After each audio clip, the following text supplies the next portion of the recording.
ಎಲ್ಲರಿಗೂ ಇಕ್ರಾ ನ್ಯೂಸ್ 24x7ಗೆ ಸ್ವಾಗತ. ಬಾಗಲಕೋಟೆ ಜಿಲ್ಲೆಯ ರಬಕವಿ ಬನಹಟ್ಟಿ ತಾಲೂಕಿನ ಮಹಲಿಂಗಪುರ ಪಟ್ಟಣದಲ್ಲಿ ಶುಕ್ರವಾರ ಮುಂಜಾನೆಯಿಂದ ಸುರಿಯುತ್ತಿರುವ ನಿರಂತರ ಮಳೆಯ ಪರಿಣಾಮ ಪಟ್ಟಣದ ಅಂಬೇಡ್ಕರ್ ಸರ್ಕಲ್ ಹತ್ತಿರ ಮನೆಯ ಗೋಡೆ ಕುಸಿದು ಬಾಲಕ ದರ್ಶನ್ ನಾಗಪ್ಪ ಲಾತೂರ್ ವಯಸ್ಸು 11 ಮೃತಪಟ್ಟಿದ್ದಾನೆ.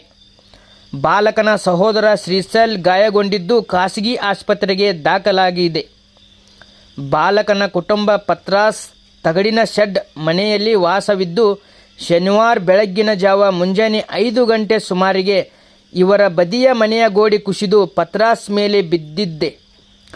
ಪತ್ರಾಸ್ ಕೆಳಗೆ ಮಲಗಿದ್ದ ಬಾಲಕ ದರ್ಶನ್ ಸ್ಥಳದಲ್ಲಿಯೇ ಮೃತಪಟ್ಟಿದ್ದಾನೆ. ಬಾಲಕನ ತಾಯಿ ರೂಪಾ ಅದೃಷ್ಟವಶಾತ್ ಪ್ರಾಣಾಪಾಯದಿಂದ ಪಾರಾಗಿದ್ದಾರೆ. ಬಾಲಕನ ತಂದೆ ನಾಗಪ್ಪ ಕೆಲಸದ ನಿಮಿತ್ತ ಹೊರಗೆ ಹೋಗಿದ್ದರು ಎಂದು ತಿಳಿದು ಬಂದಿದೆ. ಮಗನ ಕಳೆದುಕೊಂಡ ಕುಟುಂಬಸ್ಥರ ಆಕ್ರಂದ ಮುಗಿಲು ಮುಟ್ಟಿದೆ. ಹೋದ ಜೀವ ಮರಳಿ ತಂದುಕೊಡಲು ಯಾರಿಂದಲೂ ಸಾಧ್ಯವಿಲ್ಲ.